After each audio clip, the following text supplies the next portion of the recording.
Now I would like to call upon a very well-known Indian introduction. इनका national president है Buddhist society of India के doctor Raj Ratan Ambedkar, but he is known all over the world for his human rights cause चैंपियनिंग।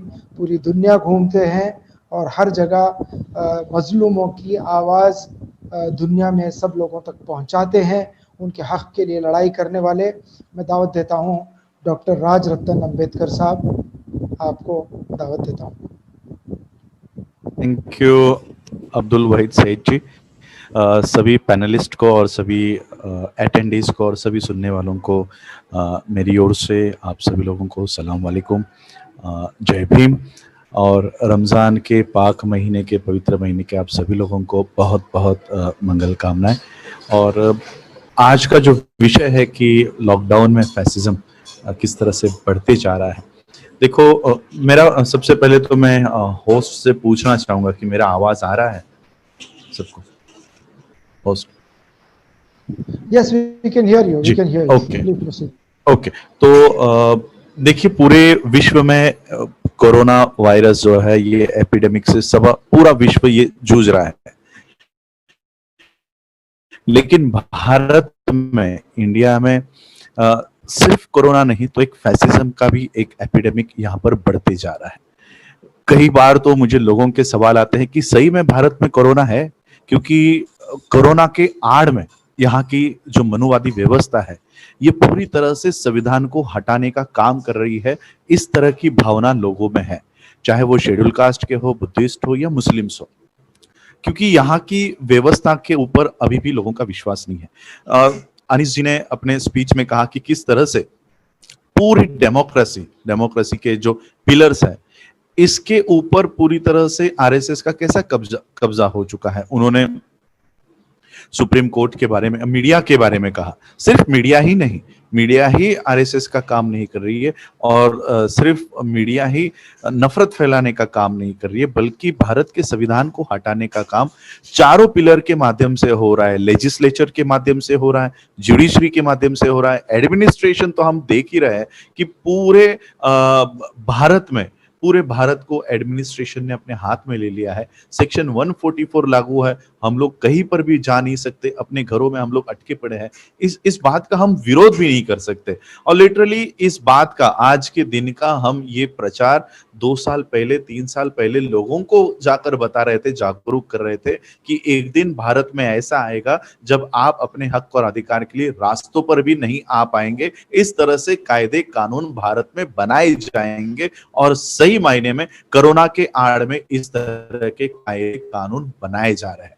मेरी Canada में बात होती है, Australia में बात हो रही है, यूएस में बात हो रही है। वहां के प्राइम मिनिस्टर उनके लोगों के लिए पॉलिसीज डिक्लेयर करते हैं, पॉलिसी बना रहे हैं, क्या योजना बना रहे हैं, लड़ने के लिए किस तरह से लड़ना है उसकी योजना बना रहे हैं। हमारे यहाँ का प्रधानमंत्री थाली बजाने का बात कर रहा है, और ये जो बातें बता रहा है वो इस देश के लोगों को मानसिक गुलाम बना रहा है। ये इसके पीछे एक बहुत बड़ी साजिश है। आज अनीस जी ने एक खतरा महसूस किया कि इसी कौम को वो तैयार कर रहे हैं एक कौम के खिलाफ नफरत पैदा करने के लिए। तो ये यहाँ के प्रधानमंत्री के माध्यम से हो रहा है, किस तरह से वो लोगों की मानसिकता को गुलामी में लेकर जा रहे हैं। ये बहुत बड़ा खतरा यहाँ पर हम लोगों को दिखाई दे रहा है। देखिए, मैं एक बात और आप लोगों को बताना चाहता हूँ। हम लोग जब यूनिवर्सिटी ऑफ लंदन में rise of fascism in India इस विषय के ऊपर कॉन्फ्रेंस कर रहे थे, इस कॉन्फ्रेंस में 25 से 26 देशों के लोग एज अ गेस्ट स्पीकर वहां पर थे। मैं भी वहां पर एक स्पीकर था। तो वहां का जो कंक्लूजन निकला सभी कॉन्फ्रेंस का, तो वहां के एक देश के व्यक्ति ने, गेस्ट स्पीकर ने कंक्लूड करते हुए कहा कि सिर्फ इंडिया ही नहीं, पूरे विश्व के जो तानाशाह है वो एक हो रहे हैं, एक प्लेटफॉर्म पे आ रहे हैं, और वो पूरे विश्व में ये फैसिज्म लाने की तैयारी कर रहे हैं। और आज मैं देख रहा हूं कि ये उनका जो कंक्लूजन है, वहां पे हम लोग आगे बढ़ते हुए दिखाई दे रहे हैं। पूरे वर्ल्ड के तानाशाह, चाहे वो चाइना के हो, चाहे वो यूएस के हो, चाहे वो इंडिया के हो, ये एक प्लेटफॉर्म पे आ रहे हैं। और ये जो बात मौलाना सज्जाद नोमानी जी ने कही है, ये बात सच है कि पूरे विश्व में वही लोग मारे जा रहे हैं, वही लोग मर रहे हैं जो कमजोर है, जो निचले तख्ते के हैं, जो वहां के डाउन ट्रॉडन्स है, इन्हीं लोगों की वहां पर कोरोना से मृत्यु हो रही है, हत्याएं हो रही है। ये और कुछ अपवाद इसके लिए हो सकते हैं, लेकिन ज्यादातर ही लोगों की हत्याएं हो रही है जिनकी समस्या उस देश को थी। तो ये सिर्फ भारत ही नहीं, पूरा वर्ल्ड फैसिस्ट वर्ल्ड बनने के लिए जा रहा है और पूरे वर्ल्ड की ये फैसिस्ट ताकतें एक हो रही है। इन हालातों में मैं प्रॉब्लम्स तो अनिस जी ने सारी आपके सामने बताई है, समय कम है, बहुत सारे एमिनेंट स्पीकर्स अभी भी बाकी है, तो इसलिए मैं अपनी बात को बहुत शॉर्ट में रखना चाहता हूं। इसका सॉल्यूशन क्या है? भारत में हम लोगों को किस तरह से काम करने की जरूरत है? जैसे मौलाना साहब ने बताया कि हमको अभी ये कोई जाति की, कम्युनिटी की और धर्म की लड़ाई रही ही नहीं है। ये लड़ाई रही है अपनी अस्तित्व की, मानवता की, इंसानियत की लड़ाई है। और इसलिए इंसानियत की लड़ाई में हम लोगों को सामने वाले को इंसान के नजर से ही देखना है।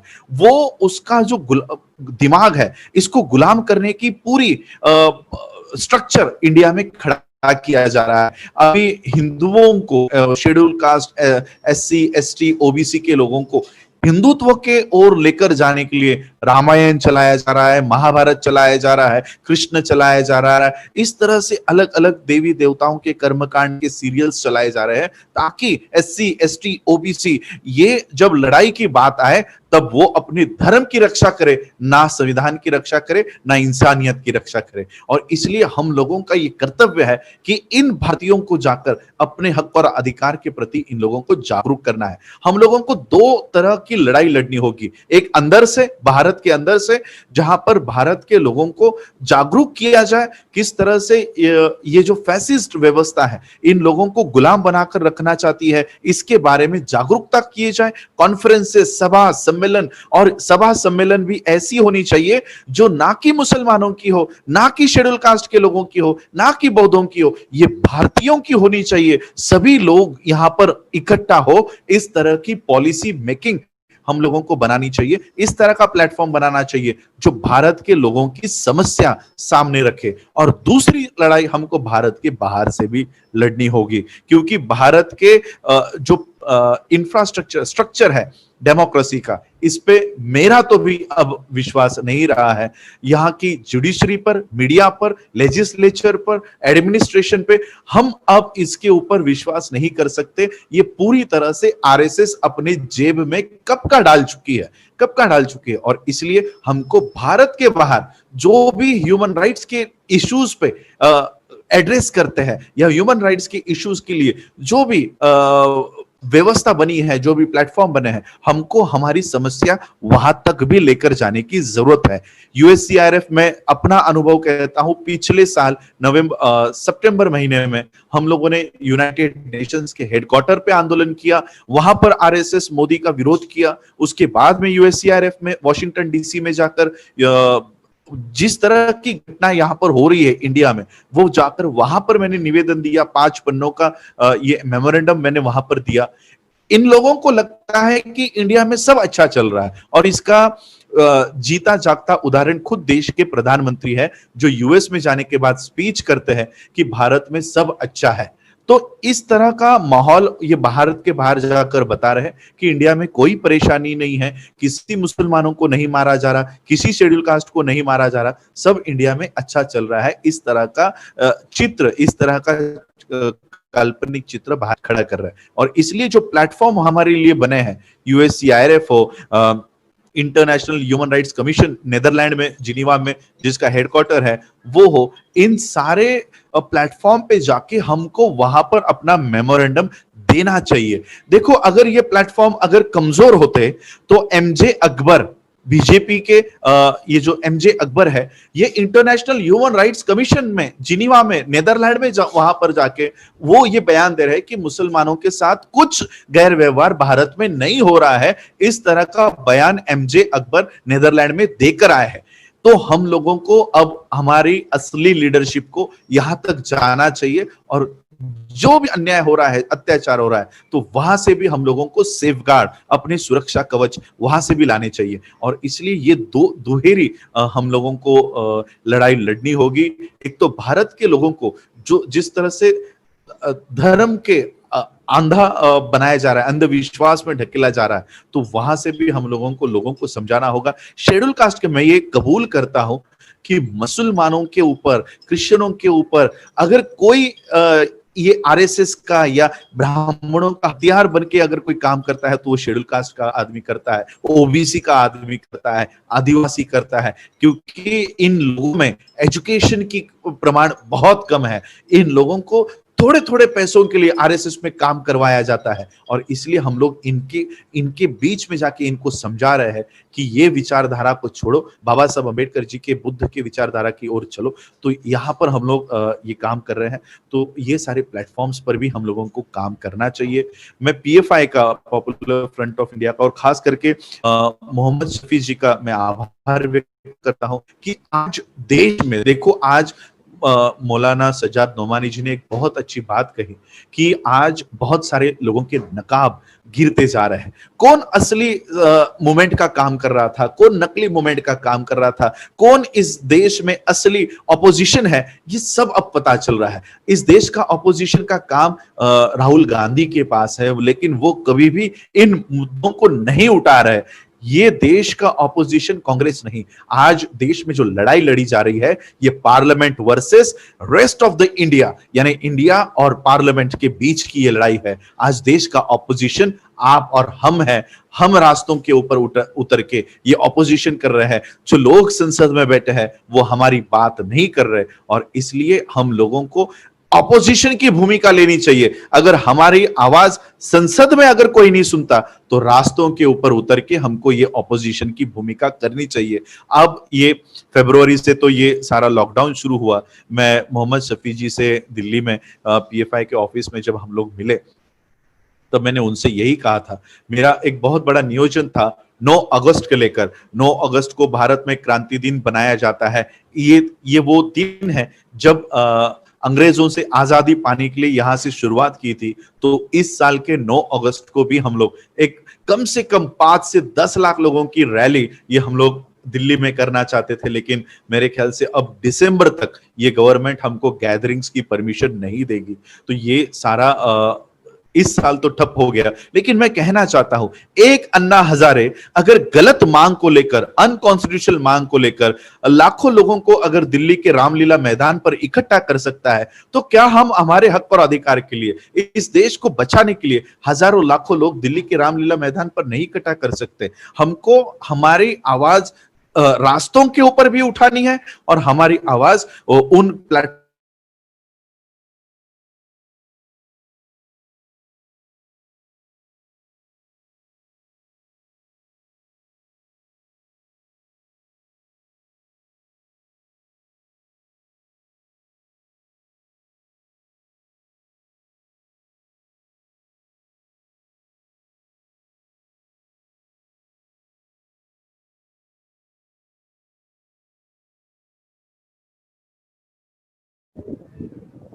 ओके, क्या हो गया?